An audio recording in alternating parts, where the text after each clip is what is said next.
Bollywood silver screen presenting blood lust beauty. कहानी की शुरुआत में हमें मरियम नाम की एक लड़की को दिखाया जाता है जो अपने पति रॉय के साथ रहती है। रॉय की फाइनेंशियल कंडीशन बिल्कुल भी अच्छी नहीं है, इसीलिए हमेशा वो परेशान रहता है। कई बार वो मरियम पर चिल्लाता भी है। वहीं दूसरी तरफ हमें एक पेंटर को दिखाया जाता है जिसका नाम युद्धा है, जो पेंटिंग बनाना तो चाहता है, लेकिन उसे पेंटिंग बनाने के लिए कोई मोटिवेशन नहीं मिल रहा। उसे कुछ समझ नहीं आता कि वो किसकी पेंटिंग बनाए। तभी वो अपनी खिड़की से बाहर मरियम को देखता है। वो मरियम का पीछा करना शुरू कर देता है। वहीं दूसरी तरफ हमें मरियम के पति रॉय को दिखाया जाता है जो कि एक गैंगस्टर के पास जाता है जिसका नाम ओजी है। ओजी लोगों को पैसे देने का काम करता है, पर जो उसके पैसे टाइम पर नहीं लौटाता, या तो वो उसे मार देता है या फिर उससे दुगने पैसे वसूल करता है। रॉय ने ओजी से पहले से पैसे उधार ले रखे हैं और अब वो उससे और पैसे मांगता है। रॉय कहता है कि मेरा प्रोजेक्ट अगर सफल हो गया तो मैं बहुत सारे पैसे कमाऊंगा और तुम्हारे सारे पैसे लौटा दूंगा। ओजी उसकी बातों में आ जाता है और उसके पास जो उसके बॉस के पैसे होते हैं वो रॉय को दे देता है। वही मरियम जिसका पीछा युद्धा कर रहा है, वो अपने घर पहुंच जाती है और अब युद्धा चुपके से उसकी पेंटिंग बनाना शुरू कर देता है क्योंकि वो बहुत खूबसूरत होती है। मरियम युद्धा को देख लेती है और चुपके से पीछे से उसके पास जाती है। वो युद्धा से कहती है कि तुम मेरी परमिशन के बिना मेरी पेंटिंग बना रहे हो।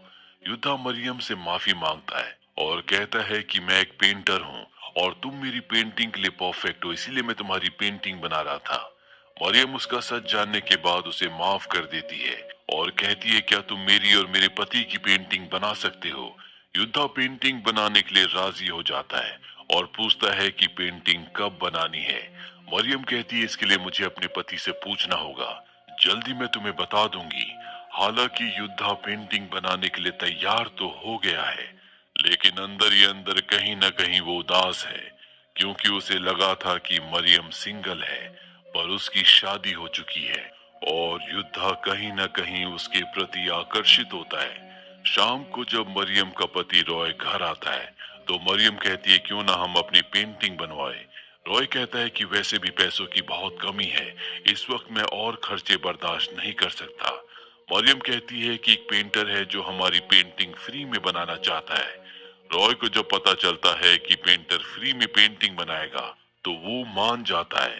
अगले दिन मरियम युद्धा के घर जाती है जहां मरियम उसे अपने पिता की आधी तस्वीर देती और बताती है कि मेरे पिता बहुत अच्छे इंसान थे, उन्होंने मुझे सेल्फ डिफेंस भी सिखाया है।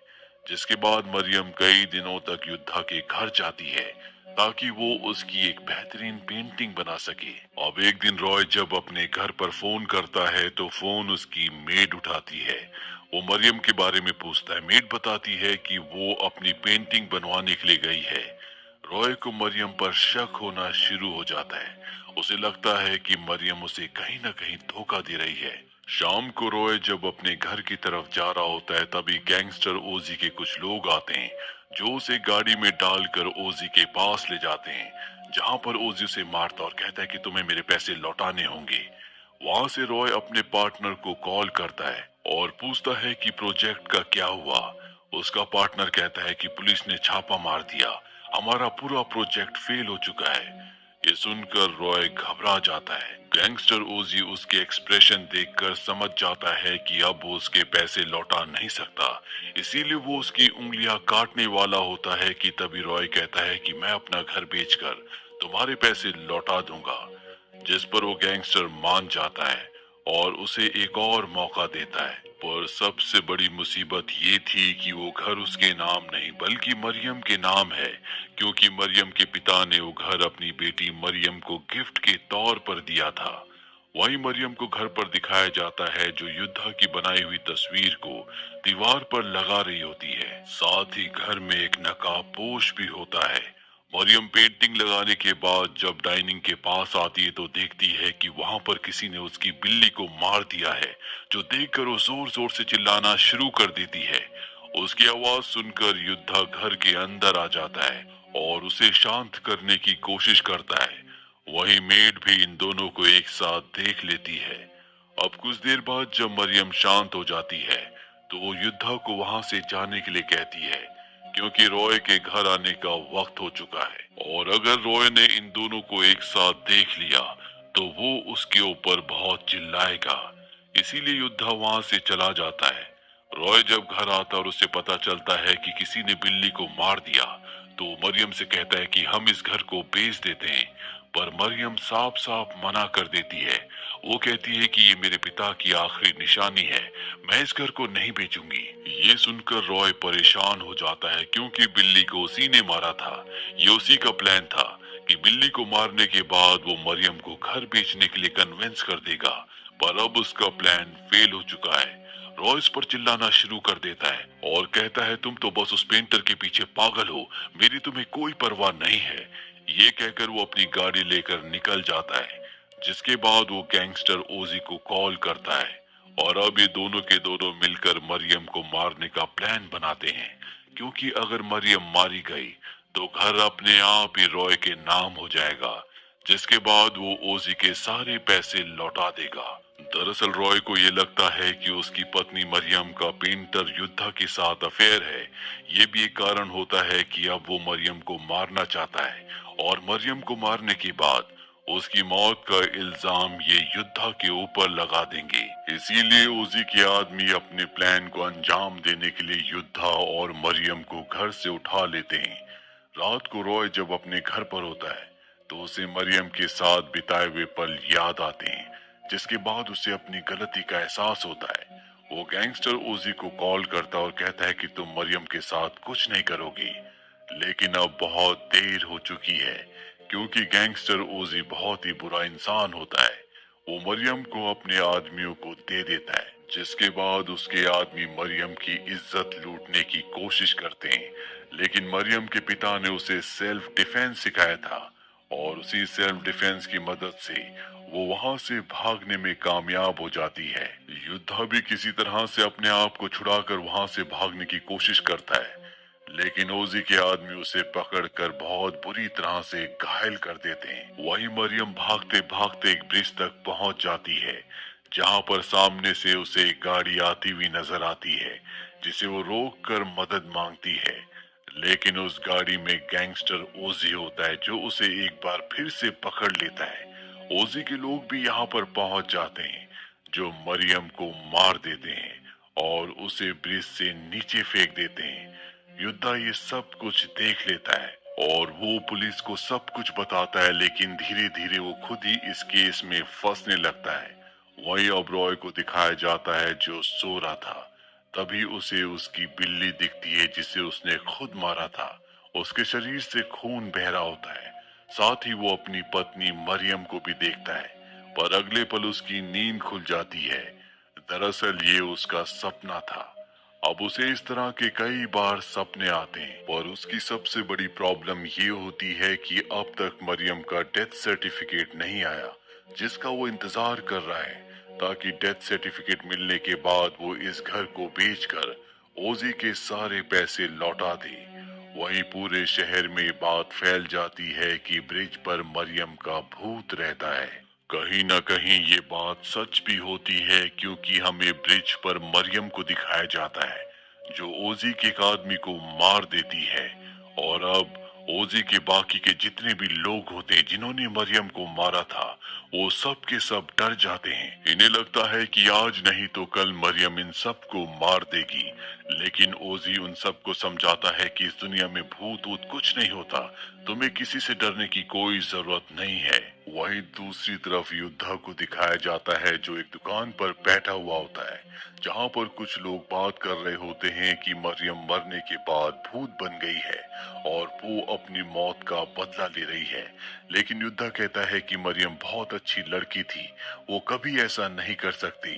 पर सच तो यही है कि मरियम ओजी के लोगों को मार रही है। ओजी जब अपने घर जाता है तो वहां पर उसके दो और लोग मरे हुए होते हैं। ओजी भी अब डर जाता है। उसका आखिरी साथी भी वहां से कार लेकर निकल जाता है, लेकिन बीच रास्ते में मरियम उसे भी मार देती है और अब ओजी के पास कोई रास्ता नहीं है, इसीलिए अपनी जान बचाने के लिए युद्धा के घर जाता है, क्योंकि उसे लगता है कि शायद वो वहां पर जिंदा रह सकता है। युद्धा ओजी से कहता है कि अगर तुम्हें अपनी जान बचानी है तो तुम्हें सब कुछ सच बताना होगा। ओजी उसे सब कुछ सच बता देता है कि मरियम के पति ने ही मुझे मरियम को मारने का कॉन्ट्रैक्ट दिया था। ये सुनकर वो शॉक्ड हो जाता है, जिसके बाद युद्धा ओजी को अपने घर के अंदर बंद करके रॉय के घर जाता है और रॉय से कहता है कि तुम अपने गुनाहों को कबूल कर लो। लेकिन रॉय को जेल जाने से डर लगता है, इसीलिए वो घर का सारा सामान तोड़ने लगता है, जोर जोर से चिल्लाने लगता है। उसकी आवाज सुनकर उसके नेबर घर में आ जाते हैं, जो युद्धा को वहां पर देखकर ये समझते हैं कि युद्धा उसे मारने के लिए आया है। वो उन सभी लोगों को समझाने की कोशिश करता है कि असली गुनहगार रॉय और ओजी हैं, लेकिन उसकी बात पर कोई यकीन नहीं करता, इसीलिए सबको अपने घर ले आता है। जब वो घर आता है तो देखता है कि उसके घर का दरवाजा खुला हुआ है। जब ये अंदर जाते हैं तो वहां पर ओजी की डेड बॉडी होती है, यानी कि ओजी की भी मृत्यु हो चुकी है। सबको लगता है कि ओजी को युद्धा ने मारा है। युद्धा उन सब से कहता है कि अगर मैंने ओजी को मारा होता तो मैं तुम सबको यहाँ पर क्यों लाता, पर उसकी बात पर कोई यकीन नहीं करता। युद्धा समझ जाता है कि उसे यहाँ से निकलना ही होगा, इसीलिए वो उन सब से बचकर वहां से निकल जाता है। वहीं रॉय को दिखाया जाता है जिसे अपने कमरे में मरियम की आत्मा दिखाई देती है, जिस कारण वो डर जाता है और पुलिस को जाकर सब कुछ बताता है। पुलिस वाले उसके घर पर आते हैं और जब वो ऊपर जाते हैं तो नीचे ओजी के बॉस के लोग आ जाते हैं, जो रॉय को गन पॉइंट पर अपने साथ ले जाते हैं।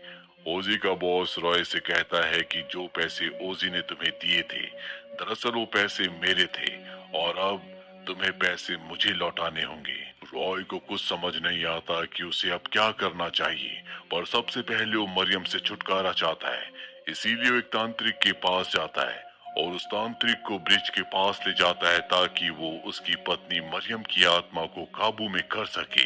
वो मंत्रों का उच्चारण करता है, मरियम की आत्मा वहां पर आ जाती है, लेकिन उसके ऊपर मंत्रों का कोई भी असर नहीं होता, जो देखकर तांत्रिक बहुत डर जाता और वहां से भाग जाता है। मरियम के पास ही ओजी का एक आदमी खड़ा होता है जिसे मरियम मार देती है। रॉय भी बहुत ज्यादा डर चुका है। मरियम उससे मारने वाली होती है, लेकिन तभी वो मरियम से माफी मांगता है। पीछे से युद्धा भी वहां पर पहुंच जाता है, जो मरियम को रोकता है और कहता है कि वो जानता है कि तुम कोई आत्मा नहीं बल्कि जिंदा इंसान हो। तुमने अब तक जितने भी लोगों को मारा है उन सबको मारने का तुमने प्लान बनाया था। तुम्हारे पिता ने तुम्हें सेल्फ डिफेंस सिखाया था, इसीलिए तुम इन लोगों को आसानी से मार देती हो। तुमने एक आत्मा बनकर इन लोगों को मारने का प्लान बनाया ताकि सब लोगों को ये लगे कि तुम्हारी आत्मा इन सब से बद